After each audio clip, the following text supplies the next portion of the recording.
இந்த படத்துல எங்களை மாதிரி யூடியூப் ரிவ்யூவர்ஸை சாட்டையார் அடிக்கிறீங்களா, சப்போர்ட் பண்றீங்களா? அது ரெண்டுமே இருக்கு. அதாவது வந்துட்டு ரெண்டு பேருக்குமே ஈக்குவலாக தான் ஆனந்த் பண்ணியிருக்காங்க. ஆக்சுவலாக வந்துட்டு ஒரு ரிவ்யூவர்னா எப்படி இருக்கணும் அப்படின்றதும் இந்த படத்தில் இருக்கு. அதே மாதிரி ஆஸ் ஏ ஒரு ப்ரொடியூசர் டைரக்டர்னா அவங்க எப்படி இருக்கணும் அப்படின்றதும் இதில் இருக்கு. ரெண்டுமே இருக்கு இதில். கண்டிப்பாக ஒரு பட்சமா இந்த படம் இருக்கவே இருக்காது. டைரக்டர் சார், கொஞ்சம் கூட மனசாட்சியே இல்லாம ஜோதிகா சூர்யா பாட்டை வந்து எப்படி டைரக்டர் யாஷிகா ஆனந்த் வச்சு எடுத்தீங்க? எங்க மேடம் இல்ல மேடம், அவங்க யார் தெரியல, பத்திரிகை உலகின் நயன்தாரா.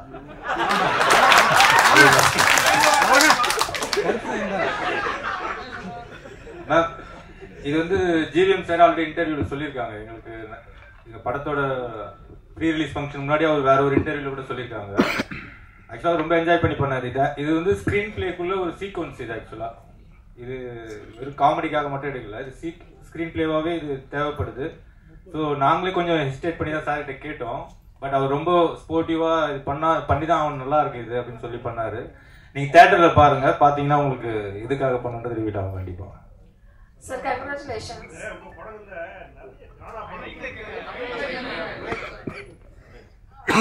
உங்க படங்கள்ல நிறைய கானா பாடல்களுக்கு முக்கியத்துவம் கொடுக்குறீங்க. அதுக்கு என்ன காரணம்? அதுக்கு இந்த ஹீரோக்கள்ல நீங்க ஹீரோவா ஆயிட்டீங்க.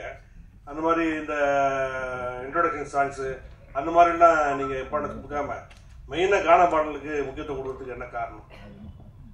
தம்பி டைரக்டரும் அதுக்கு ஒரு முக்கிய காரணம். இவர் வந்து ராயபுரம், ஆனா சொந்த ஊர் திருநெல்வேலி. அதனாலதான் பைல்வான் ரங்கநாதன் நடிக்க வச்சிருக்கான் படத்துல, அவங்க ஊருக்காரங்க அப்படின்னு சொல்லிட்டு.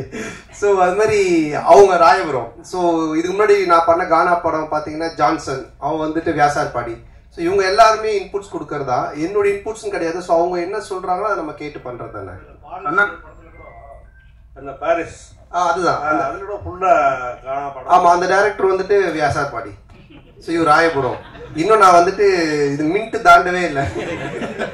சந்தானம் சார் ஒரு நிமிஷம். மணி சார், எப்போதுமே எல்லாருமே நிறைய வசூல் வரணும், திருப்பதியிலவே வந்து நம்ம வந்து சாமி கும்பிடணும் அப்படிம்பாங்க. இந்த படத்துல நீங்க திருப்பதி கோவிந்தா கிண்டல் பண்ணிருக்கீங்கன்னு சேலத்துல வந்து நிறைய வக்கீல்கள் வந்து புகார் கொடுத்துருக்காங்க. அந்த கோவிந்தா கோவிந்தா பாட்டு வந்து உண்மையிலே கடவுளை கிண்டல் பண்ணிருக்குதா? அவங்களுக்கு என்ன பதில்? அதான் இல்லை, அது வந்து கிண்டல் கிடையாது. அதாவது நிறைய பேர் நிறைய விஷயங்கள் சொல்லுவாங்க, ஓகேங்களா? இப்போ பார்க்குறவங்க எல்லாரும் அவங்களோட சஜஷன் சொல்லுவாங்க, இது சரியில்லை, அது மாற்றணும், இது பண்ணணுன்ட்டு. பட் அது எல்லாத்தையும் நம்ம எடுத்துக்க முடியாது, அப்படி வாழவும் முடியாது. கோர்ட் என்ன சொல்லுது, அப்புறம் சென்சார் சர்டிஃபிகேட், அவங்க சில ரூல்ஸ் அண்ட் ரெகுலேஷன்ஸ் வச்சிருக்காங்க. அவங்க சொல்றது மட்டும் தான் தமிழ் சினிமாவில் பண்ண முடியும். ஒரு கோர்ட் சொல்றதா நம்ம செய்ய முடியும். போறவங்க வரவங்க சொல்றதெல்லாம் நம்ம கேட்டு எதுவும் செய்ய முடியாது. ஆமாம், சென்சாரில் வந்து அவங்க பார்த்துட்டு என்ன கரெக்ஷனாக சொல்லிதான் அதையும் நாங்கள் பண்ணியிருக்கோம். ஸோ அதனால கரெக்டான ஒரு விஷயம்னா அது ஒன்று சட்டம், கோர்ட், இல்லைன்னா சினிமாவுக்கு சென்சார். இதை தவிர போறவங்க வரவங்கலாம் சொல்றாங்க, நம்ம என்ன பண்ண முடியும்? அது அவங்களுடைய கருத்து. ஆமா, அதுல நீங்க இப்ப பாத்தீங்க அந்த பாட்டுல வந்துட்டு அந்த பாட்டு வரும், நடுவுல இவரோட கேரக்டரை பத்தி வரும். ஆனா இதுக்கு அந்த பாட்டுக்கும் சம்மந்தம் இருக்காது. இப்ப நம்ம பெருமாளை பத்தியோ இல்ல கோவிந்தாவை பத்தியோ நம்ம கிண்டலா பண்ணி தான் சொல்லலாம். அது எனக்கு வந்து நான் வந்து திருப்பதிக்கு போய் ரிலீஸ், இப்போ இந்த ரிலீஸ் பண்ணி கூட நாங்கள் போகிறோம். நாங்கள் வந்து வருஷம் எல்லா படத்துக்குமே நானும் ஆனந்தம் கீழே இருந்து மேலே நடந்தே போவோம். இப்போ இந்த தடவையும் போகிறோம். நான் பெருமாளுடைய பக்தர், எனக்கு பெருமாள் ரிலீஸ் பண்ணி நான் போய் வேண்டிப்பேன். அவருடைய பாட்டு ஃபஸ்ட்டு வரணுன்றது என்னுடைய ஒரு ஆசையாக இருந்துச்சு. அதை தான் நம்ம வச்சிருக்கோமே தவிர. ரெண்டாவது உங்களுக்கு தெரியும், நான் வந்துட்டு கடவுள் நம்பிக்கை உடையவன். இன்னைக்கு டிஷர்ட் கரு போட்டுக்கிறவங்க கேட்குறீங்களா? ஸோ அதனால் நான் வந்து கடவுளை கிண்டல் பண்ணியோ கடவுள் இது பண்ணலாம் இது பண்ணவே மாட்டாது, உங்கள் எல்லாருக்குமே தெரிஞ்ச விஷயம். அதனால் அது வந்து என்னுடைய மன திருப்திக்காக வச்சது, அதுவும் சரியான முறையில் இருக்கு. சந்தானம் சார், நீங்க தமிழ் படைப்பாளி, பாட்டாளி, நல்ல தமிழ் பேர் வச்சிருக்கலாமே. இதுக்கான ஆக்சுவலாக வந்துட்டு இது தில்லுக்கு துட்டு 1லேருந்து ஆரம்பித்த சீக்வல். இது தில்லுக்கு துட்டு 1, தில்லுக்கு துட்டு 2, அதுக்கப்புறம் டிடி ரிட்டர்ன்ஸ். ஸோ இப்படி எல்லாமே அதில் வந்ததுனால அதனுடைய சாயில் இருந்தால் ஈஸியாக ஆடியன்ஸ் கொஞ்சம் ரீச் ஆகும் அப்படின்றதுக்காக தானே தவிர, இல்லைன்னா நீங்கள் சொன்ன மாதிரி இப்போ நம்ம நல்ல ஒரு தமிழ் பேர் இதுக்கப்புறம் வைக்கலாங்க. சந்தானம் சார், இங்க சொல்லுங்க. இப்போ ஒரு வாரமா வந்து எல்லையில் வந்து பதற்றம் இருக்கு, எதிர்பாராத பல நிகழ்வுகள் நடந்திருக்கு. இந்த நிகழ்வுகளால சில படங்கள் ரிலீஸ் ஆன படங்களை வந்து நிறுத்திட்டு புஷ் டேட்ஸ் ஆல்சோ. பலர் வந்து ரிலீஸ் பண்ணலான்றதை வந்து புஷ் பண்றதுக்கான முயற்சி எடுத்திருக்காங்க. உங்களுக்கு அந்த மாதிரி ஏதாவது அன்சர்டனிட்டிஸ் இருந்ததா? போன வாரம் ஏதாவது மாற்றுதல் பிளான் பண்ணியிருந்தீங்களா? என்ன? ஆமா, நிச்சயமா இருந்துச்சு. அது நான் ப்ரொடியூசர் ஆர்யாட்டையும் நான் வந்து டிஸ்கஸ் பண்ணோம். ஆர்யாவும் பேசிகிட்டு இருந்தாங்க. ஆனால் அதுக்கப்புறம் அது நல்ல முறையில் கடவுள் அவர்களால் சுமூகமாக அது இப்போ முடிஞ்சு ட்ரம்ப் அந்த ஒரு ட்வீட் பண்ணதுக்கு அப்புறமா அவர் சொன்னதுக்கு அப்புறமா இப்போ சால்வ் ஆனதுனால சரி ஓகே அகைன் நம்ம வந்துட்டு ப்ரொசீட் பண்ணலாம் அப்படின்ற ஸ்டெப் தான் எடுத்திருக்கோம். மேபி பதட்டமாக இருக்குது, இன்னும் மோசமாக போயிட்டு இருக்குன்னா நிச்சயமாக நாங்களும் அதை எல்லாமே இது எல்லாத்தையுமே ஸ்டாப் பண்ணலான்னு அவர்கிட்டே சொன்னோம். நிக்கில் முருகன்கிட்டே நாங்கள் என்ன சொன்னோம்னா இல்லை சார் நம்ம ப்ரெஸ் இதெல்லாம் ஸ்டாப் பண்ணிடலாமே இன்னும். அப்புறம் மார்னிங் அந்த ஒரு நியூஸ் பார்த்துட்டு தான் அதுக்கப்புறம் சரி நம்ம ப்ரொசீட் பண்ணலான்னு பண்ணோம். ஒரு நிமிஷம் கார்த்திக் ஒரு நிமிஷம். அவங்க கேட்டுட்டு இருக்காங்க, அது பதில் சொல்லி முடியட்டும். அப்புறம் நீங்க கேளுங்க, மைக் வாங்கிட்டு கேளுங்க. கொஞ்சம் வெயிட் பண்ணுங்க கார்த்திக். இல்ல அவங்க கேட்டுட்டு இருக்காங்க. ஒரு நிமிஷம் அவங்க மைக்ல கேளுங்க. நான் உங்களை கேட்க வேணாம்னு சொல்ல நிமிஷம் பாலா கேட்க வேணாம்னு சொல்லல. அவங்க வந்து வீடியோ ரெக்கார்ட் பண்ணுறாங்க. அதுக்குதான் மைக் ஒருத்தர் கொடுத்தது. பந்திக்கு முன்னிக்கிறோம் நீங்க தான் ஃபர்ஸ்ட் மைக் வாங்குனீங்க. இப்ப மைக் அவங்க கேட்க போறாங்க. அவங்க கேட்க போறாங்க. உங்களுக்கு ஒரு நிமிஷம். அப்ப மைக் கேளுங்க. மைக் வாங்கிட்டு கேளுங்க. அப்ப மைக் வாங்கிட்டு கேளுங்க. நீங்க என்ன கேளுங்க. அவங்களுக்கு கேட்க கூடாது, என்ன கேட்கணும். நீங்க என்ன கேளுங்க. மைக் என்ன கேளுங்க, நான் கொடுக்குறேன் உங்களுக்கு. கேளுங்க. இல்ல கேளுங்க. கேட்க வேணாம்னு சொல்லவே இல்லையே. மைக் வாங்கிட்டு கேளுங்கன்ற அவ்வளவுதான். உங்களோட சேர்ந்து பத்திரிகையாளனா இருக்காரு. கேள்வி கேட்கறது நீங்க கத்து தரீங்களா? நான் கத்து கொடுக்கலங்க. கேள்வி கேளுங்க. மைக் வாங்கிட்டு கேளுங்கன்றோம். சார் கார்த்திக் நீங்க வாங்க கேளுங்க. அந்த மிலிட்டரி வீரர்களுக்கு நன்றி தெரிவிக்கிற விதமா தான் 2 பேரும் மிலிட்டரி கெட்டப்ல வந்திருக்கீங்களா? அவர் எவ்வளவு காமெடியா ஜாலியா கேட்கறாரு. இல்ல ஆக்சுவலா வந்து அவர் அந்த படம் அந்த மாதிரி அது என்னன்னு தெரியல எனக்கு அவர் வச்சிட்டு இருக்காரு. நான் இந்த படத்தோட கண்டினியூஷனுக்காக இந்த மாதிரி கட் பண்ணிருக்கேன். சார் கேமியோல யார பண்றீங்களா? இல்ல இப்போதைக்கு அந்த ஐடியா இல்ல. அப்படியே இருந்தாலும் இப்ப சொல்ல மாட்டோம் இல்லைங்களா? இல்ல இந்த படத்துல யாரும் இருக்காங்களா? இந்த படத்துல அதான் அது இப்ப சொல்ல முடியாது. அப்படியே இருந்தாலும் ஏன்னா படத்துல ஒரு சர்ப்ரைஸ் எலிமெண்ட் தானே அது இருக்கும். ஆனா அப்படின்னு எதுவும் இல்ல. அப்படி இருந்தாலும் சொல்ல மாட்டோம்.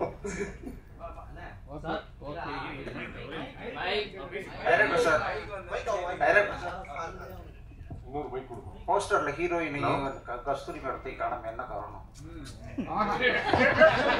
இன்னைக்கு இது நிறைய போஸ்டர் டிசைன்ஸ் பண்ணோம் சார். ஸோ இதுல இன்னைக்கு 15th வந்துடும் சார் கஸ்தூரி மேடம் போஸ்டர்.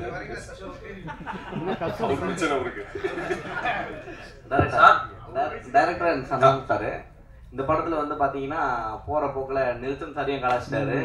அப்படியே காக்கா அந்த இது சீனியும் எடுத்திருக்கீங்க. ஸோ இது ரெண்டுமே ஒத்துக்கிட்டாங்களா? அதே போல இந்த படம் முடிஞ்ச உடனே சந்தானம் சார் இந்த படத்துக்கு ரிவ்யூ பண்ணுவாரா? கண்டிப்பா அவரு படத்துல ரிவ்யூ வருதானே. இது யாரையும் கலாச்சி பண்ணல.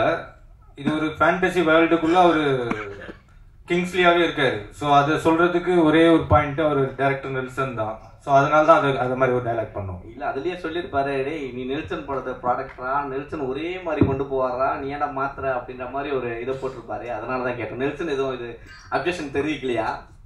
இல்ல இப்ப என்னன்னா ஒரு டைரக்டருக்குன்னு ஒரு ஸ்டைல் இருக்கு. ஓகேங்களா? இப்போ வந்துட்டு இவர் படம்னா இந்த மாதிரி இருக்கும் அப்படின்ட்டு. ஸோ ஆனந்த் படம் அப்படின்னாலே நிறைய கொஞ்சம் கிண்டல் அந்த சட்டையர் அண்ட் ஸ்பூஃப் இருக்கும். சில படத்தோட ரெஃபரன்ஸை வச்சு அவர் கிண்டல் அடிப்பாரு. அப்புறம் சில பேரோட கேரக்டர்ஸ் வச்சு பண்ணுவாரு. ஆனா அது எல்லாமே ஒரு ஃப்ரெண்ட்ஷிப்ல எல்லாரும் தெரிஞ்சவங்க அவங்க கிட்ட எந்த ஒரு பாதிப்பும் வராதுன்னு தெரிகிறது மட்டும்தான் பண்ணுவோம். இல்லைன்னா அது பண்றது கிடையாது. இப்போ நாங்க ஜாலியா பேசிப்போம். ஆனா இவர்கிட்ட பேசினா செட் ஆகாதுன்னா அதை நாங்க அவங்களை தொட மாட்டோம். சார் இப்போ நீங்கள் பார்க்கிங் காசு கோவிந்தா, டிக்கெட் காசு கோவிந்தான்னு சொல்லிட்டு ஒரு விஷயம் சொல்கிறீங்க. லேட்டஸ்ட்டாக ஒரு 2 மாதத்துக்கு முன்னாடி பார்த்தீங்கன்னா தேட்டரை விட்டு வெளியே வரும்போது பார்க்கிங் காசு வேஸ்ட்டு, பாப்பாங்க காசு வேஸ்ட்டுன்னு சொல்லியிருக்கீங்க. எந்த படத்தை மென்ஷன் பண்ணி சொல்லியிருக்கீங்களா? இல்லை எந்த படத்தையும் மென்ஷன் பண்ணல. ஆடியன்ஸு மக்கள் டெய்லி என்ன பேசுகிறாங்க, டே டு டே அவங்க என்ன கரண்ட் சுச்சுவேஷனில் இருக்காங்கன்றதை பார்த்துட்டு அதை எடுத்து நம்ம படத்தில் வைக்கிறோம். எப்பவுமே படம் அதுதானே, என்ன நடக்குதோ அதை நம்ம எடுத்து அது சினிமாவாக காட்டும்போது நல்ல ரீச் கிடைக்கும். ஆரியா ப்ரொடியூசர்னால சம்பளம் கரெக்டா கொடுத்துட்டாரா? ஆரியா கிட்ட கேக்குறீங்களா? சந்தானம் சார் சம்பளம் கேட்டதே கொடுத்துட்டாரா? நான் கேட்டதை விட அதிகமாகவே கொடுத்துட்டாரு. அதாவது வந்துட்டு என்ன சொல்றது, நான் சொன்னேன் இல்லைங்களா, நாட் ஓன்லி இந்த படத்தோடைய சம்பளம்ன்றது இல்லாம என்னுடைய என்ன உனக்கு தேவை, எங்கேயும் போய் டக்குன்னு ஒரு அட்வான்ஸ் எடுத்துட்டு வராங்கன்னு சொல்லிட்டு கை நீட்டாத, எங்கேயும் வாங்காத, நீ வந்து 1 year ஃப்ரீயா வேலை செய்யினாங்க. அதான் நான் சொன்னேன், வீட்டோட இடிச்சாங்க, புது வீடே இப்ப கட்டியிருக்காங்க. எல்லாம் காரணம் ஆர்யா பவன் தான். சார் இந்த படத்துல என்ன சொன்னாங்க, இந்த படத்துல பாத்தீங்கன்னா கவுண்டமணி சார் தான் ஒரு படங்கள்லாம் பாத்தீங்கன்னா பேர் வைப்பாரு, ஒயகா கச்ச மூஞ்சி, அனில் மூஞ்சி அந்த மாதிரிலாம். ஸோ நீங்க வந்து நிறைய பேருக்கு இப்போ இந்த படத்துல பாத்தீங்கன்னா கெளுத்தி, கெண்டை, குறவ மீன் அந்த மாதிரிலாம் வச்சிருக்கீங்க. இது எப்படி உங்களுக்கு மாட்டுதா? ஜிலேபி மூஞ்சிலாம் வந்து இல்லையே, நான் இதுல யாருக்கும் பேர் வைக்கலையே. பாட்டு எழுதும் போது அந்த கெளுத்தி என்ன பண்ணது, அவருடைய பேரே கெளுத்தி தான். ஒரிஜினல் நேமே ஒரிஜினல் பேரே கெளுத்தி தான். எனக்கு எழுதி நாங்க வைக்கல, அவன் ஒரிஜினல் பேரே அதுதான் சார். உங்களுக்கு சூர்யா ஜோதிகா பாட்டு எடுக்கும்போது கௌதம் மேனன் வந்து என்ன சொன்னாருன்னா, அவர் படத்தையே ரீக்ரியேட் பண்ணிருக்காரு. அதுவும் நீங்க தான் சொல்லணும், கிண்டல் பண்ணி நீங்க ரொம்ப எடுத்துக்க மாதிரி எடுத்துருக்கு. அது யாஸ்ரீ ஆனந்த் கூட ஸ்லோ மோஷன்ல விட்டார், ஒத்துக்கிட்டாரா இப்படி? இல்லண்ணா, இப்போ அதான் நான் சொல்றேன், இப்போ நீங்க பாக்குறது ஒரு ட்ரெய்லர் இந்த டீசர்லாம் என்னன்னா உங்களுக்கு படத்தை பார்க்கக்கூடிய ஒரு ஆர்வத்தை தூண்டுறதுக்காக நாங்க துண்டா கட் பண்ணி வைப்போம். அவர் முன் கதை என்ன பின் கதை எதுவுமே தெரியாது. அப்போ அதை பார்க்கும்போது உங்களுக்கு ஒரு ஒரு என்ன சொல்றது, இது என்னவா இருக்கும், இது என்ன அப்படின்னு ஒரு கொஸ்டின் கேட்க, அந்த ஒரு வைரலுக்காக தான் அதை பண்றோம். பட் படமா நீங்க பார்த்துட்டாங்க அது ரொம்ப கிளியர் பிக்சர்ல கரெக்டா வரும். என்ன சொல்லுங்க, அந்த பாட்டை பார்க்கும்போது சூர்யா ஜோதியா கோவம் வராதா? சூர்யா ரசிகர்களுக்கு கோவம் வராதா? நீங்க எவ்வளவு கிண்டல் பண்ணிருக்கீங்க? இல்ல, இது கிண்டலாவே வராதுங்க. இப்ப என்னன்னா அவரு அந்த படத்தோட இயக்குனர், அவரு அதை பண்றாரு, அது ஏன் பண்றாரு, அதுக்கு ஒரு காரணம் இருக்கு. அந்த காரணத்தை சொல்லும்போது கண்டிப்பா தப்பா இருக்காது. நிறைய படத்துல நிறைய ரெஃபரன்ஸ் வைக்கிறாங்க, அது கரெக்டா அந்த கதையோட ஒத்து வந்தா ஓகே. திடீர்னு துண்டா சும்மா வெறுப்பேற்றதுக்காக வச்சுன்னா தப்பா இருக்கும். அண்ணா, உங்களுக்கு வந்து ஆர்யாவை ரொம்ப பிடிக்கும், ப்ரொடியூசரா நல்லா பிடிச்சிருக்கா, நண்பரா பிடிச்சிருக்கா? ஆர்யாவையா?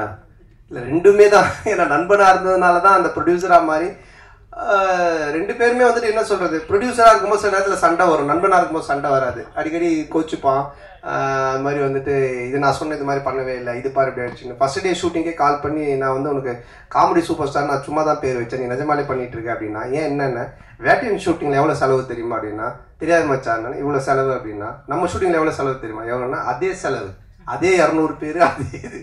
நான் உனக்கு காமெடி சூப்பர் ஸ்டார் பேர் வச்சா சூப்பர் ஸ்டாருக்கு இவ்வளோ நீ செலவு பண்ணுவியா அப்படின்னு சொல்லி கோச்சிக்கிட்டான். அப்புறம் நான் சொன்னேன், இல்லை வச்சா இது மாதிரி இதுல தேவைப்படுது அப்படின்னு. அதுக்கப்புறமா ரொம்ப சண்டை ஆயிடுச்சா டக்குன்னு என்ன பண்ணுவேன்னா, ஒரு நாள் ஈஷாக்கு போயிடுவேன். உடனே ஃபோன் அடிப்பான், அங்கே அடிச்சுட்டு இல்லை சத்குருட்ட காசு வாங்கி கொடு அப்படின்வான். ஏய் அவுட் பேப்பரா காசு வாங்கி தர அப்படின்னு. நீ அங்கே தானே போற, எனக்கு காசு வாங்கி கொடுத்துட்டு போ, அவர் பேர் போட்டு ப்ரொடியூசர் அப்படின்வான். சரி மச்சா வந்து. ஸோ ப்ரொடியூசர் இருக்கும்போது அடிக்கடி சண்டை வரும், நண்பனா இருக்கும்போது எதுவுமே இருக்காது, ஃபுல்லா ஜாலி. ஆமா, கொஞ்சம் அடிக்கடி நடக்கும். சார், போன மேடையில் அவங்கள கடவுளா பார்த்து காலில் உண்டாரு கூல் சுரேஷ். இந்த படத்துல இருக்கிறாரா? காணும். இல்ல, இந்த படத்துல இல்ல. கடவுளை கொஞ்சம் அவருக்கு தரிசனத்தை கொஞ்சம் தள்ளி வச்சிருக்கோம். சார் இங்க ஒரு பாட்டுல வந்து பாத்தீங்கன்னா படம் போட்டு 1 மணி நேரம் கழிச்சு வர்றாங்க, ஓசி டிக்கெட்ல வராங்கன்னு சொல்றீங்க, அதை யார சொல்றீங்க? இல்ல, இப்போ நிறைய பேர் வந்துட்டு பாத்தீங்கன்னா பப்ளிக்ல வந்துட்டு இஷ்யூ பண்றாங்க, ஏதோ ஒரு டிக்கெட்ஸ் கொடுக்குறாங்க, இல்ல ஃபேன் ஷோ போடுறாங்க, ஏதோ ஒன்று பண்றாங்கன்னு வச்சுக்கோங்க. அதுல கும்பல்ல சில பேர் வராங்க, வந்துட்டு அவங்க எல்லாம் சில விஷயங்கள்லாம் பேசுறாங்க. அது வந்துட்டு நாளைக்கு பாத்தீங்கன்னா வைரல் ஆகுது. அது நிறைய என்ன சொல்றது ரிவ்யூஸ் ஷோஸ்ல நீங்க பாத்தீங்கன்னா இருக்கும். ஸோ இப்போ இதை வந்துட்டு வைரலா நிறைய பேர் பேசுறாங்க, கமெண்ட்ஸ்ல சொல்றாங்க, இவன் ஓசி டிக்கெட்ல வந்தவன்பா, இவன் பார் லேட் அண்ட் டாச், இதெல்லாம் வந்து கமெண்ட்ஸ்ல வர்றது. அது எல்லாத்தையும் எடுத்துதான் அந்த லிரிக்கெல்லாம் கெளுத்தி எழுதுனது. எழுதும்போது நல்லா இருந்துச்சு, நாங்க கேட்டோம், இதெல்லாம் லைவ்ல இருக்குன்னா சரி ஓகே பண்ணிட்டோம். நீங்க இந்த படத்துல எப்படி ஓசி டிக்கெட் வாங்கி படம் பாக்குறீங்களா இல்ல தியேட்டர்ல போய் வாங்கி படம் பாக்குறீங்களா? நான் கொஞ்சம் ஓசி டிக்கெட் தான், ஏன்னா ரிவ்யூ பண்றோம் இல்லைங்களா, அப்ப ரிவ்யூ பண்ணும்போது எங்களுக்கு ஒரு ஷோ போடுவாங்க, அப்போ போவோம். அதனால என்ன வச்சு அதுக்கு கலாச்சி பண்ணிருக்காங்க. ஆனா சந்தானே, இந்த வருஷம் பாத்தீங்கன்னா உங்களுக்கு அதிகமா உங்க நட்பு சைட்ல வந்து இழப்புகள், 2 இழப்புகள், சேஷன் இன்னொன்னு ஆண்டனி. இந்த படத்துல சேஷ் இருந்தா எப்படி இருந்திருக்கும்? ஏன்னா இப்ப இல்ல. சப்போஸ் ஒருவேளை சேஷுக்கான ஏதாவது சீக்வன்ஸ் ஏதாவது வச்சிருந்தீங்களா? அது இல்லாம டிடின்ற இதுக்கு வழக்கம் போயிட்டு இருக்கு. இல்ல இருக்கு, அதாவது வந்து எங்க டீம் எல்லாருக்குமே தான் நாங்க எழுதுவோம், அதுல இருந்துச்சு. ஆனா பட் காலத்தின் இது அவர் இல்ல. பட் எல்லாருக்குமே எங்க டீம்ல எல்லாருமே வச்சுதான் எழுதுவோம். இப்போ கம்ஃபர்ட் ஜோன்னு ஒரு சில ஹீரோஸ் இருக்காங்க, அதே டைரக்டர் அதே டீமோட. இந்த ஹீரோஸ்க்கு வந்துன்னா அவங்களோட டீம் பண்ணா கரெக்டா இருக்கும். இதை நீங்க எப்படி பாக்குறீங்க? உங்களுக்கு இதே மாதிரி தான் ஃபர்ஸ்ட் பார்ட் 1, இப்போ 2, இதுக்கு அப்புறம் 3 பண்ண போறேன்னு சொன்னீங்க. ஸோ இதை தாண்டி நீங்க சந்தானமா ஒரு ஆக்டரா, இப்பவுமே ஆக்டரா, இதை தாண்டி ஒரு லெவலுக்கு வர வாய்ப்பு இருக்கா? இல்ல இப்போ என்னன்னா படம் பாத்தீங்கன்னா ஃபர்ஸ்ட் மாதிரி எல்லாம் ஒரு படம் பண்ணோம் டக்குன்னு இன்னொரு கதை அப்படின்லாம் கிடையாது. ஏன்னா இன்னைக்கு ஓப்பன் மீடியாவாகி போச்சு. ஓடிடி பிளாட்ஃபார்ம் வந்தோடனே ஹாலிவுட் படத்துல இருந்து எல்லா படங்களுமே ஆடியன்ஸ் எல்லாத்தையுமே பாக்குறாங்க. ஸோ ஒரு டைரக்டரோட டிராவல் பண்ணி ஒன்று சிங்க் ஆகி ஒன்று வந்து செட் ஆகிறதுக்கு மினிமம் ஒரு 2-3 படம் ஆகுது.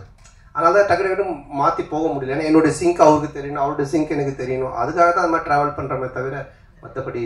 சந்தனம் சார் இங்கே தான் திரும்பி உங்களுடைய நட்பு வந்து சிம்புவோட வந்து எல்லாருக்கும் தெரிஞ்ச விஷயம். அண்ட் அவர் வந்து ஒரு ரிக்வெஸ்ட் வச்சிருக்காரு உங்ககிட்ட, நீங்க மறுபடியும் காமெடியனாகவும் படம் வந்து நடிக்கணும் அப்படின்ட்டு. அந்த ரிக்வெஸ்ட்டை எவ்வளவு தூரத்துக்கு நீங்க எடுத்துட்டு இருக்கீங்க? இனிமேல் சந்தானம் காமெடியாகவும் அடிக்கடி படத்தை பார்க்க முடியுமா? ஏன்னா உங்களுக்குன்னு ஒரு ஃபேன் பேஸ் இருக்கு, அந்த ஃபேன் பேஸ் நீங்க மறுபடியும் காமெடியன் ரோல்ஸும் பண்ணணும்னு எதிர்பார்க்குறாங்க. இல்லை அதுதான் இப்போ காமெடி ரோல்னா நீங்கள் ஃபர்ஸ்ட் பார்த்த சந்தானத்தை பார்க்க முடியாது, நிச்சயமா அந்த மாதிரி ஒரு சந்தானம் இருக்காது. ஏன்னா அது இப்போவே ஆடியன்ஸுக்கு டிவியில் நிறைய ஷோஸில் நிறைய ஆதித்யா சேனல் சிரிப்புலாம் பார்த்துட்டாங்க, நீங்களும் யூடியூப்ல நிறைய பார்த்துருக்கீங்க. ஸோ புதுசாக ஒன்று பண்ணணும், அது எப்படி டிசைன் பண்ணி பண்ணணுன்றதை நானும் யோசிச்சுக்கிட்டு இருக்கேன். அண்ட் எல்லா படத்துலையும் என்னால் பண்ணுவேனான்னு எனக்கு தெரியல, ஏன்னா எனக்கு ஆல்ரெடி கமிட் ஆகி ஹீரோவாக பண்ணக்கூடிய அட்வான்ஸ் கொடுத்து ஒரு 3-4 பேர் ஆல்ரெடி வெயிட்டிங்கில் இருக்காங்க. ஸோ அதுவும் நான் பண்ணணும். இப்போ அதுவே நான் ஒரு படத்தை திருப்பியும் அவங்களுக்கு ரிட்டர்ன் பண்ணிட்டு தான் எஸ்டிஆருக்காக அதை பண்ணுறேன். அவருக்கு அதை என்ன மாதிரி பண்ண முடியுன்றதை நான் இப்போ டிசைன் பண்ணிட்டு இருக்கோம். அதுக்கப்புறம் ஆர்யாவோட ஒரு கமிட்மெண்ட் இருக்குது, நான் வடக்குப்பட்டி ராமசாமிலே சொன்னேன் ஆர்யாவோட நான் பண்ணோம் அப்படின்ட்டு. ஸோ அந்த கமிட்மெண்ட்டும் போயிட்டுருக்கு. ஸோ அதுக்கும் பேசிகிட்டு இருந்தோம். பட் இவன் எப்போ பண்ணுவான்னு தெரியல, இவங்கிட்ட அப்படின்னா ஆர்யா கியூபுக்கே 1 week அனுப்புனா அப்படின்னு சொன்னேன். ஸோ ஆனந்தம் ஒரு லைன் ஒன்று எழுதி இருக்கான் எங்கள் 2 பேரை வச்சு, அதில் ஒரு கேரக்டர் ஒன்று பண்ணலான் இருக்கோம். ஸோ பண்ணுவோம் கண்டிப்பாக, ஆனால் நிறைய பண்ணுவோன்னான்னு தெரியாது, பழச பண்ண மாட்டேன் நிச்சயமா. ஆனா இந்த கொஸ்டினோட தொடர்ச்சி தான் இது. சிம்பு சார் சொன்னாரு தமிழ் சினிமாவில் காமெடி நடிகர்கள் குறைஞ்சிட்டாங்க, காமெடியும் கம்மியாயிடுச்சுன்னு சொல்றாங்க. அது எப்படி நீங்க பாக்குறீங்க?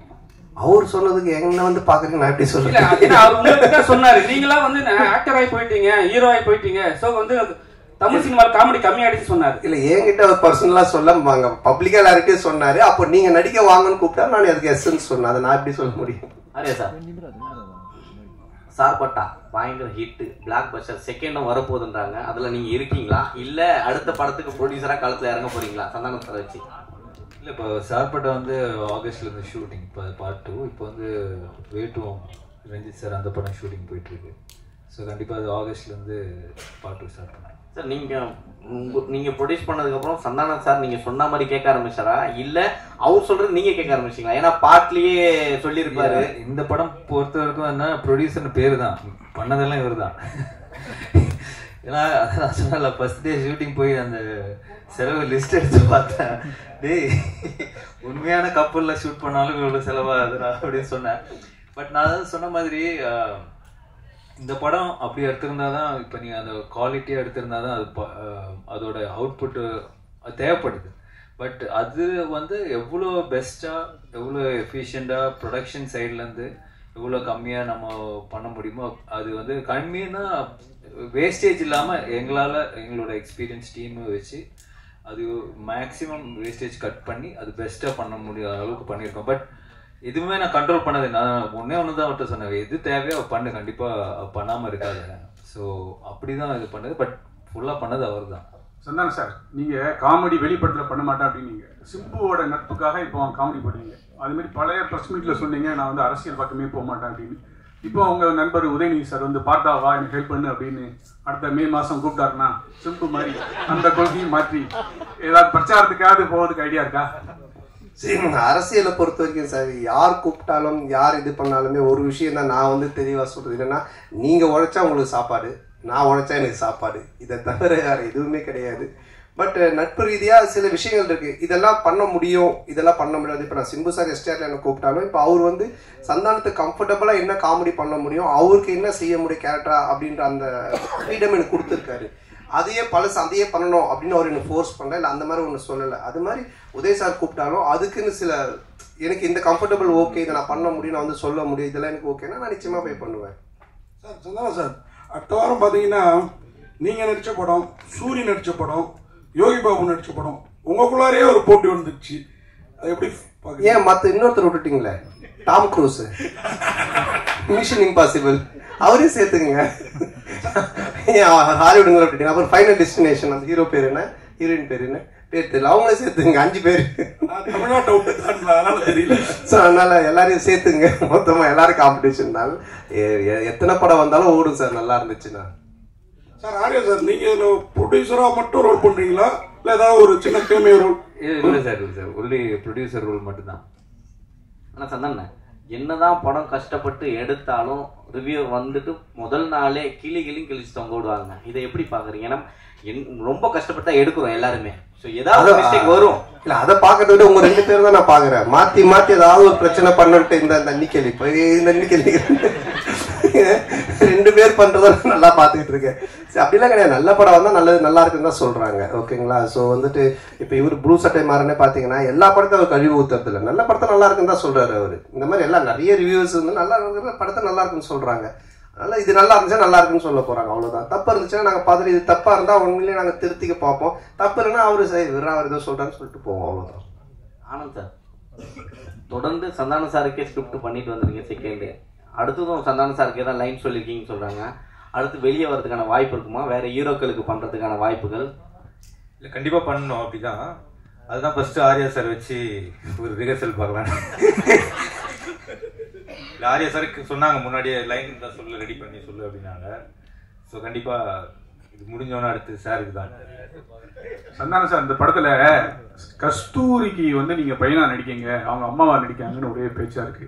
அது எப்படி யோசிச்சு பார்த்தீங்க? கஸ்தூரி அம்மாவா செட்டில் நீங்க அம்மா அம்மா அப்படின்னு கூப்பிடும்போது அவங்க ஃபீலிங் எப்படி இருந்தது? கஸ்தூரி மேடம் சார் கேட்க சொன்னாரா? நான் கேட்டா வந்து ஏதாவது சொல்றாங்க, நீ கேளு. இல்ல, அதான் நீங்க இது படம் பார்த்தீங்கன்னா தெரியும். ஏன்னா வந்துட்டு அவங்களுடைய என்ன சொல்றது, அவங்கள வந்து அம்மாவா கூப்பிட்டு அவங்கள வந்து பண்ண வைக்கணுன்றது எங்களுடைய வந்துட்டு மோட்டிவேஷனே கிடையாது. ஏன்னா இப்போ எனக்கு ஒரு அம்மானா அவங்களுக்கு ஒரு ஏஜ் குரூப் இருக்கு, அதை கூப்பிட்டு தான் பண்ணுவோம். பட் இது ஒரு ரீசன் இருக்கு கதையில அப்படின்றத நாங்கள் எக்ஸ்பிளைன் பண்ணோம். அதை கேட்டுட்டு அவங்களுக்கு ரொம்ப பிடிச்சி போச்சு.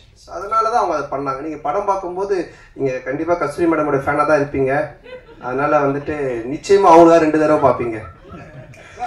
டேரக்டர் சார், அது மாதிரி அன்னைக்கு சந்தானம் சார் அந்த ஆடியோ ரிலீஸ்ல பேசுறப்ப அவருக்கு புக் காமெடி இருக்கு, முட்டராஜனுக்கு எலி காமெடி இருக்கு, சந்தானம் சாருக்கு நல்லா காமெடி இருக்குது படத்துல. சந்தானம் சார் தான் இந்த காமெடியோட ஃப்ளோவே டேக் ஓவர் பண்றவர். டோட்டலா உங்களுக்கு ஓப்பனிங் படம் ஆரம்பிச்சதுல இருந்து இந்த படத்துல தான் சொன்னேன், ஓஜி சாண்டா ரிட்டர்ன்ஸ்ன்ற மாதிரி. ஏன்னா ஓவரால் இந்த படத்தையே கேரி ஓவர் பண்றது சந்தானம் சார் தான். அவரோட ஸ்கிரீன் பிரசன்ஸ் இருந்து அவரோட லுக், அவரோட பாடி லாங்குவேஜ் ரொம்ப ஃப்ரெஷ்ஷாக இருக்கும். உங்களுக்கு பார்க்கும் போது ஆடியன்ஸ்க்கும் சரி, எனக்கு அதான் எப்பயுமே சொல்லுவேன், எனக்கு ரொம்ப பிடிச்சது பார்த்தா காட்டுப்பூச்சி அந்த மாதிரி கேரக்டர்ஸ் பண்ணணும்னு. ஸோ அதை பிரேக் பண்ணுவான் இந்த கிசா 47. கண்டிப்பாக என்ஜாய் பண்ணுவீங்க. சந்தானம் சார், இந்த டிடி பிரச்சனை உங்களை விட்டு போகவே மாட்டுது. இந்த டிடி பிரச்சனைக்கு ஏதாவது தீர்வு இருக்கா? ஏன்னா உங்களுக்குள்ளேயே தான் நடந்துட்டு இருக்குன்னு ஒரு வார் போயிட்டு இருக்கு அப்படின்றாங்க. அது வந்துட்டு என்ன சொல்றது, ஒரு படம் ரிலீஸ் ஆகும்போது இப்போ பல பிரச்சனைகள் வரும். இப்போ அண்ணன் கேட்டாங்க தெரியல, சாங்கை பற்றி, டிடியை பற்றி வரும், அதை பற்றி வரும், போஸ்டரை பற்றி வரும். இது வந்து யூஸ்வலாக சினிமா நம்ம பண்ணும்போது எல்லாமே வரும். பட் ஒன்றே ஒன்று தான், எதுவுமே சட்ட ரீதியாக கோர்ட் மூலமாக ஒரு விஷயம் ஆனால் மட்டும்தான் அது பிரச்சனை. இல்லைன்னா மற்றெல்லாம் சும்மா வாய் பேச்சு. இப்போ நீங்கள் கூட 10 வார்த்தை கேட்கலாம். ஏன்னா நீங்களும் பிளாக் டிஷர்ட், நானும் பிளாக் டிஷர்ட், எது என்ன மாதிரி போட்டுங்க கூட கேட்கலாம். பார்த்தீங்களா, கைட்டிட்டு வெறும் ஓட முடியாது, போக முடியும் நீங்கள் வீட்டுக்கு. ஸோ அந்த மாதிரி தான் அது சட்ட ரீதியாக என்னவோ அதுக்கு பதில் தான் ஆன்சர் சொல்ல முடியும். வேற ஏதாவது கொஸ்டின்? அனைவருக்கும் நன்றி, வணக்கம். நன்றி நன்றி, ரொம்ப நன்றி. படத்தை வந்து பாருங்க, தொடர்ந்து சப்போர்ட் பண்ணிருக்கீங்க. இந்த படத்தையும் கொஞ்சம் சப்போர்ட் ஆஃப் பண்ணிட்டீங்களா? இருக்காங்களா? சப்போர்ட் பண்ணுங்க. நன்றி, தேங்க்யூ.